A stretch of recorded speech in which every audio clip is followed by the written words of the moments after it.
you said not much that the West can do. Sanctions have been imposed. Do you have a sense that there's much enthusiasm?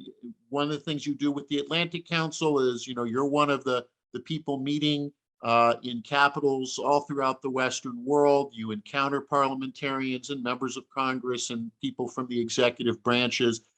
Is there a sense that there's a limit as to how much support they are prepared to give Ukraine? And we've already heard that American troops on the ground, that's off the table.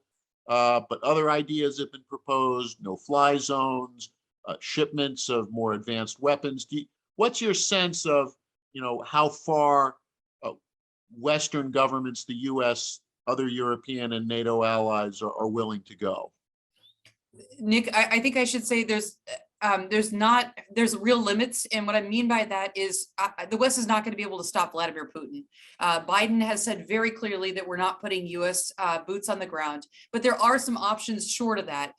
We have some military fellows here at the Atlantic Council, and they've reminded me that there are military options that President Biden has not ruled out if we are creative and wise. So, if the situation continues to escalate in the kind of scenario that I was talking about, and I hope that it doesn't, but please don't understand me. I'm not a cheerleader for war, but this is the direction I see it going in. If it does escalate, President Biden could use the U.S. Air Force, and he could use ships that are not that far away to fire back, to prevent the loss of massive amounts of life. I don't think we're there yet. I don't think the Biden administration is willing to consider ideas like that. Those ideas are too radical right now. I mean, good that they're going to resupply with weapons. That's wonderful. It's not enough, though.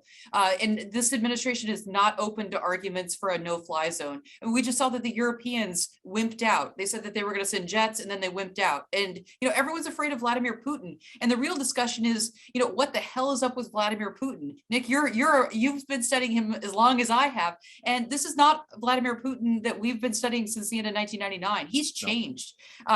He is a risk taker, but he's a cautious risk taker. He was in the intelligence services for many years. He's not a sexy spy. He's a loser. They put him in Dresden. You have to remember, don't make Vladimir Putin, into James Bond. He's not at all. But he is isolated and paranoid, and he was paranoid before COVID, and he's even more paranoid. So one of the most interesting things that I've sort of fixated on is his discussion with Emmanuel Macron. And so when he met with Emmanuel Macron, not only did he require Macron to have 3 PCR tests, and they sat, at the ends of this enormous table, and everyone's been making fun of it, but Putin wouldn't stop talking about Russia's historic grievances. And Macron would say, how about we talk about a ceasefire agreement or a peace agreement? And it was back to, what has the West done to me? What has NATO done to me? Maybe the West is just really naive. Putin has been making these demands and saying these kinds of things since the Munich speech. This is a long time, and maybe we just didn't want to believe it.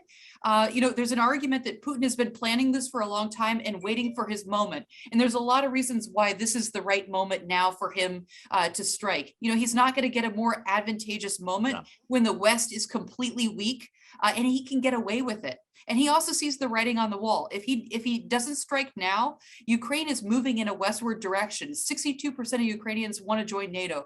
So I think part of his calculation is that he wants to end the westernizing drive in Ukraine on his own timetable.